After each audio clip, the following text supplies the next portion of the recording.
Hey everybody, Hoosier Jedi here with another review for you. This time I'm talking episode 10 of season 1 of Star Trek Discovery, Despite Yourself.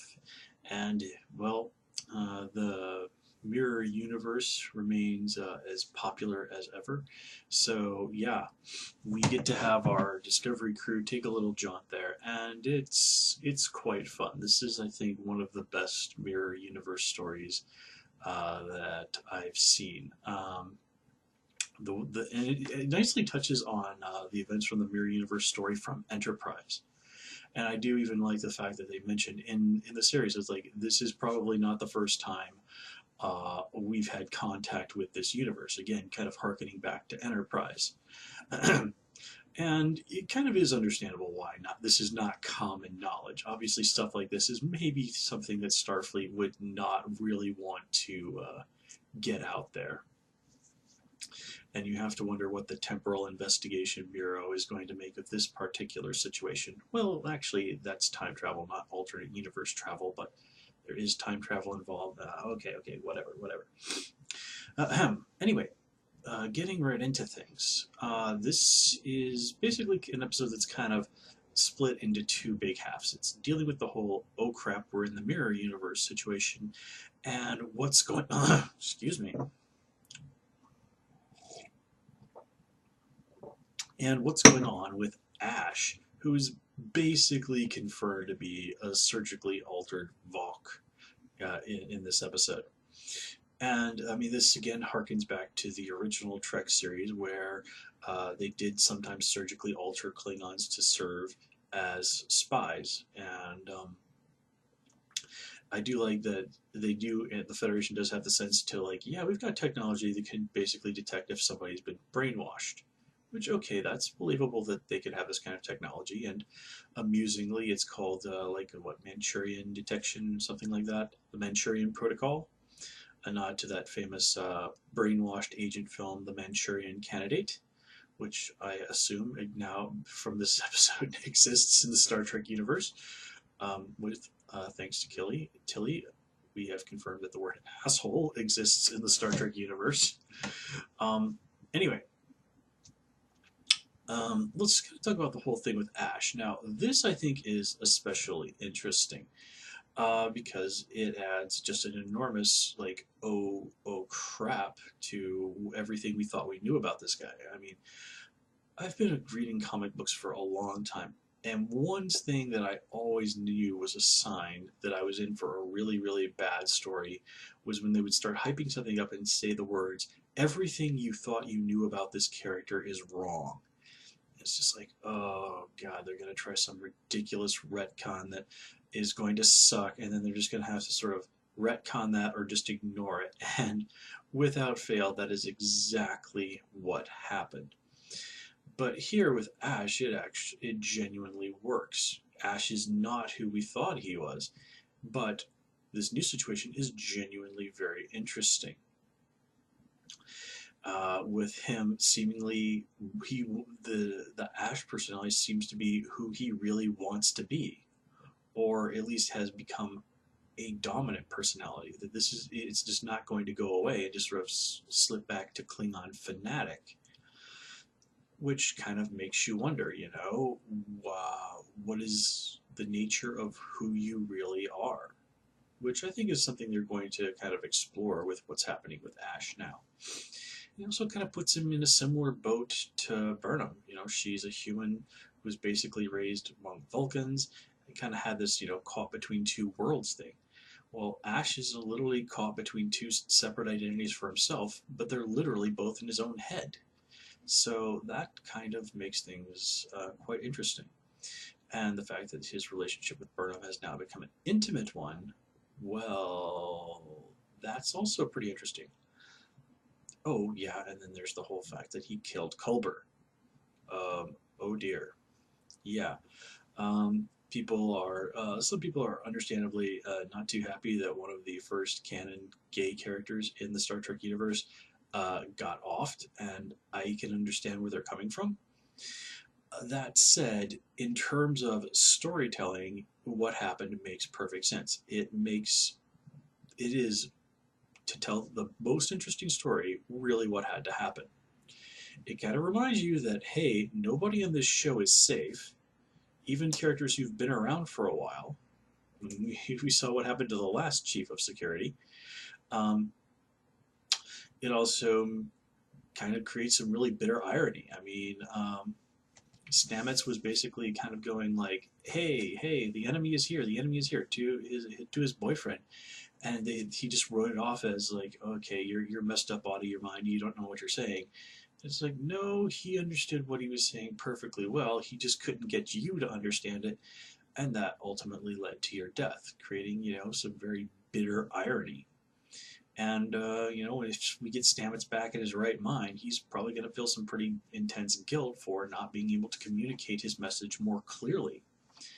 Never mind the fact that when what happened gets out, as of course it will, it's like, well, what do we do with Ash now? You can't just sort of let people who snap the necks of their fellow crewmen go wandering around the ship, no matter how much he might be struggling with his, identity and who he really is. And of course, once he kind of really clicks for Ash that he did this while he was psychologically messed up, that's also going to be some pretty intense guilt for him. Never mind the fact that Burnham's going to deal with like, oh yeah, I just slept with a Klingon who murdered one of my crewmates. Awkward. Pretty hilarious that Mirror Universe Tilly is just absolutely like nightmarish and horrific. Tilly puts it quite nicely that she's sort of like this distillation of everything that she hates, which really does sort of make sense. I mean, the people in the Mirror Universe really are just in a lot of ways the opposites of their counterparts in the mainstream universe. And it would make sense if you met someone who was the opposite of you in every way that really mattered. Well, yeah, you're obviously not going to be very fond of that person. If you met someone who had an ideology that on every point was counter to your own, whose morality was counter to your own in every way. But again, it's called the Mirror Universe for a reason. And the idea of them having to like basically kind of go undercover and have that be an extended thing. I mean, pretending to be your Mirror Universe counterpart. Well, that's old hat at this point. But an entire ship trying to do that. Now that's pretty interesting. And it also kind of basically says like, okay, we changed places with our Mirror Universe counterpart. Well, that means that the Mirror Universe Discovery is running around in the regular universe doing God only knows what, which will be quite interesting to see the results of that. I also like how they are obviously laying the groundwork for some big stuff down the line. They repeatedly never say the name of the Emperor. Stamets repeatedly yells, "Don't go into the palace," or "Don't go to the palace." Well, obviously they're going to have to go to the palace at some point. And of course, my first thought when they start talking about the Emperor is like, well, is it Mirror Universe Lorca? And they make it quite clear. Well, no, it's not Mirror Universe Lorca. So who could the Emperor be? Man, I have no idea. The only character that really could jump to my mind is Harry Mudd, but I think they've kind of done a little bit enough with Mudd at this point in season 1 already. But in the regular universe, Mudd is a bad person, so it kind of would seem like his Mirror Universe counterpart might be a good person, so that doesn't really make sense. So, yeah, I don't know what to make of this particular situation, or at least in terms of who the Emperor might be. I mean, I guess they could go something really crazy, maybe have it be like Christopher Pike or something like that. But we'll see. Let's see. What else do we have to talk about this episode? Oh yeah. Um, so Burnham, everybody on this ship, it was interesting, although very obvious to see Burnham ended up killing Connor. And then she steps off the elevator, and everybody just starts to go into the classic slow clap.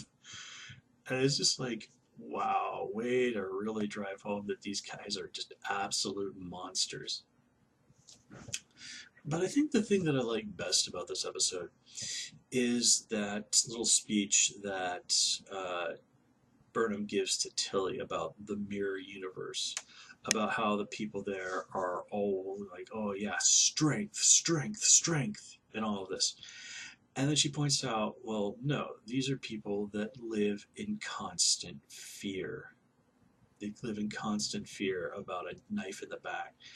And, that's really the kind of thing that I think people who really just continually espouse that credo about everything is about strength is that they end up living in fear constantly of someone being stronger than them, which is ultimately why it's really a self-defeating philosophy.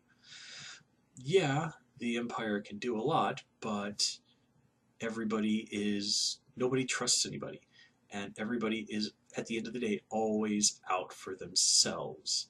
And if you're familiar with the Mirror Universe episodes of Deep Space Nine, you know that this ultimately, unsurprisingly, doesn't work out too well for the Empire. But that's neither here nor there at the moment. That said, guys, this is a really solid episode. There were some absolutely beautiful special effects shots. This is probably one of the best Mirror Universe stories they've done in Trek ever, if you ask me. Oh, goodness. Oh, wow. Hold on a moment. Okay. Well, I think I might feel another sneeze coming on, so I'm going to stop here.